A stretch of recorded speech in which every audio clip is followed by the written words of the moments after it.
Global range లో buzz create చేస్తున్న Indian cinema Ramayana.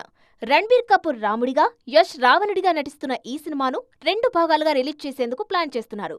Recent గా టీజర్ రిలీజ్ చేసిన మేకర్స్ సినిమా మీద అంచనాలు పెంచేశారు. తాజాగా నిర్మాత చెప్పిన మాటలతో రామాయణ గ్లోబల్ రేంజ్ లో హాట్ టాపిక్ గా మారింది. రామాయణ ప్రాజెక్టు కోసం ఏకంగా 4,000 కోట్ల బడ్జెట్ కేటాయించినట్టుగా వెల్లడించారు ప్రొడ్యూసర్ నమిత్ మల్హోత్రా. ఇన్నాళ్లు 1,000-1,500 కోట్ల వరకు బడ్జెట్ ఉండొచ్చన్న అంచనాలు ఉన్నాయి. కానీ ఇప్పుడు నిర్మాతే స్వయంగా 4,000 కోట్ల బడ్జెట్ అని కన్ఫర్మ్ చేయడంతో ఆడియన్స్ తో పాటు ఇండస్ట్రీ జనాలు కూడా అవాక్కవుతున్నారు. ఒక్కో సినిమా 2,000 కోట్లతో రూపొందనుందన్న విషయం కొత్త అనుమానాలను తెరమీదకు తీసుకువస్తుంది. ఈ రేంజ్ బడ్జెట్ ఇండియన్ సినిమాకు వర్కౌట్ అవుతుందా అన్న డిస్కషన్ మొదలైంది.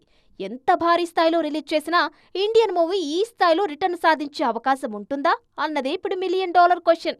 ఇప్పటి వరకు ఇండియన్ స్క్రీన్ మీద వచ్చిన హైయెస్ట్ కలెక్షన్సే 2,000 కోట్లకు కాస్త అటు ఇటుగా ఉన్నాయి. అలాంటిది 2,000 కోట్లకు మించి బడ్జెట్ పెట్టడం అంటే మామూలు రిస్క్ కాదు. రిలీజ్ విషయంలో రామాయణ టీం ఆల్రెడీ ఓ ప్లానింగ్ లో ఉంది. హాలీవుడ్ సినిమాల రేంజ్లో 20 భాషల్లో సినిమాను రిలీజ్ చేసేందుకు ప్లాన్ చేస్తుంది. ఇండియన్ సినిమాగా కాకుండా గ్లోబల్ ప్రాజెక్టుగానే రామాయణను ప్రొజెక్ట్ చేస్తోంది. అందుకే ఆ రేంజ్ బడ్జెట్ రికవరీ అవుతుందన్న నమ్మకంతో ఉంది. మరి ఈ లెక్కలు ఎంతవరకు వర్కౌట్ అవుతాయో చూడాలి. ఈ డిస్కషన్ జరుగుతుండగానే మరో భారీ ప్రాజెక్టు మొదలైంది. రామోజీ ఫిల్మ్ సిటీ వేదికగా శ్రీమద్ భాగవతం పార్ట్ 1 ప్రారంభమైంది. ఈ సినిమాను కూడా భారీ స్థాయిలో ప్లాన్ చేస్తున్నారు మేకర్స్.